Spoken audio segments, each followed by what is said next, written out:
how far would you go to escape the clutches of the law?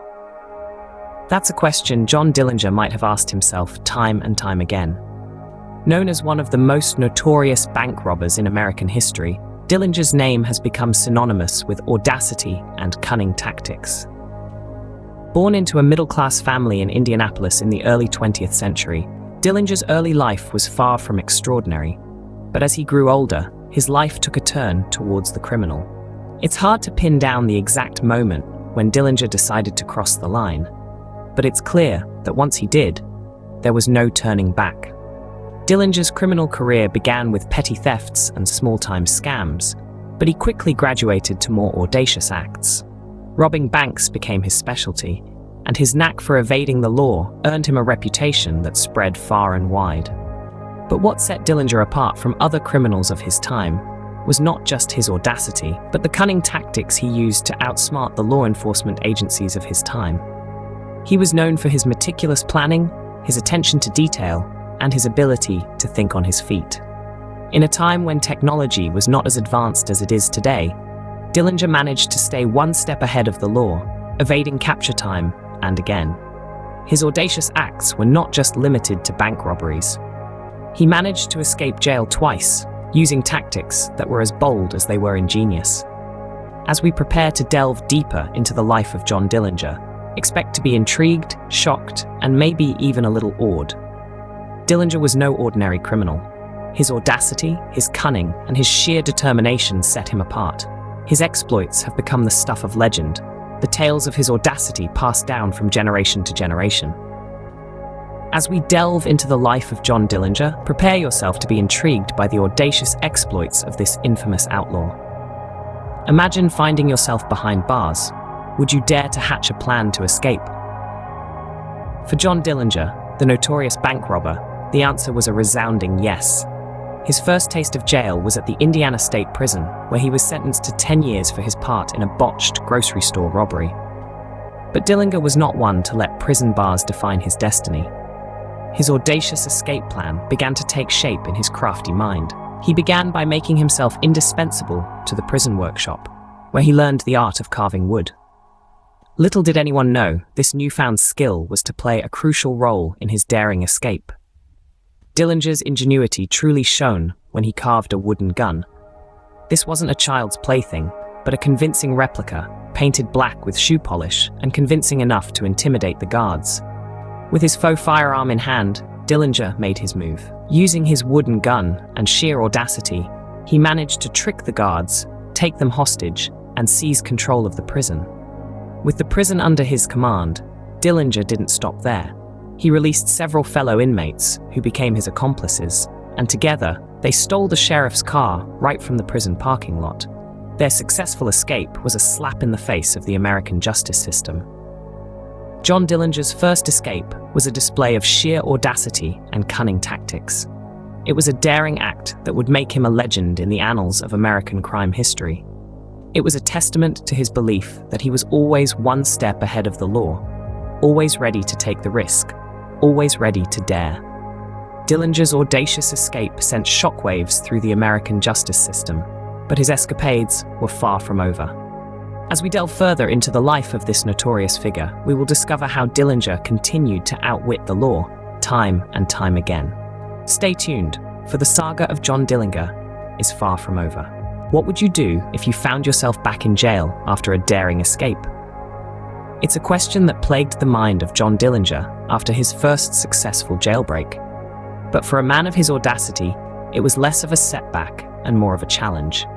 Dillinger was rearrested in Tucson, Arizona in January of 1934, just a few months after his first escape. This time, authorities were certain they had him. They paraded him before the press, confident in their victory. But Dillinger, ever the showman, merely smiled for the cameras. He knew something they didn't. In the Lake County Jail in Indiana, where Dillinger was held, he plotted his next move. He had to be more cunning, more audacious than before. And so he was. With a piece of wood, some shoe polish, and a whole lot of nerve, Dillinger fashioned a fake gun. He used it to bluff his way past his guards, stealing their real guns in the process. It was a testament to his daring, his quick thinking, and his ability to exploit the complacency of his captors. But Dillinger didn't stop there. He had one more trick up his sleeve. In a move that was almost too audacious to believe, he stole the sheriff's brand new V8 Ford car and used it to cross state lines. This was not just a daring escape, it was a slap in the face to the authorities. He was flaunting his freedom, daring them to catch him again. And with that, he was gone, disappearing into the night in a stolen police car, leaving behind a trail of bewildered lawmen. His audacious escape was a testament to his cunning, his audacity, and his sheer nerve. He was a man who refused to be caged, a man who laughed in the face of authority. With his second escape, Dillinger had once again defied the authorities, and the myth of his invincibility grew. How does a notorious bank robber shape the course of American history? An intriguing question, and one that might seem a bit far-fetched at first glance. But when it comes to John Dillinger, the audacious bank robber who managed to escape jail twice, the answer is surprisingly profound. Dillinger's escapades did more than just capture the public's imagination and dominate headlines in the early 20th century. His actions had a profound impact on American society, and more specifically, American law enforcement. The very existence of the Federal Bureau of Investigation, or the FBI as we know it today, can be traced back to the era of Dillinger. Before Dillinger, there was no unified national body to combat interstate crime. The crimes perpetrated by Dillinger and his contemporaries were so audacious, so brazen, that they prompted a nationwide outcry for stronger law enforcement measures. This led to the creation of the FBI in 1935, an institution that would go on to become one of the most formidable law enforcement agencies in the world. But the impact of Dillinger's actions didn't stop at the establishment of the FBI. His escapades also led to the implementation of new laws aimed at tackling interstate crime. The Motor Vehicle Theft Act, for instance, was passed in direct response to Dillinger's notorious use of stolen cars to evade the police. This law made it a federal offense to transport a stolen motor vehicle across state lines, giving law enforcement agencies much-needed jurisdiction to pursue criminals like Dillinger. What's more, the publicity surrounding Dillinger's crimes and his subsequent manhunts also helped shape public perception of crime and criminals. It challenged the romanticized image of outlaws and forced the American public to confront the reality of criminal behavior. So, how does a notorious bank robber shape the course of American history? By forcing a nation to reckon with its shortcomings in law enforcement and prompting the creation of institutions and laws that would forever change the landscape of American justice. John Dillinger, the audacious bank robber, left a lasting legacy that changed the face of American law enforcement forever. All stories must come to an end, but how did the tale of John Dillinger conclude? In the heat of a sultry summer evening on July 22, 1934, Dillinger's reign as America's most notorious bank robber came to a dramatic end. The setting: Chicago's Biograph Theater. The protagonist, none other than Dillinger himself, unknowingly walking into the final act of his own dramatic narrative. Having enjoyed a movie with his companions, an unsuspecting Dillinger stepped onto the sidewalk, unaware of the federal agents lying in wait.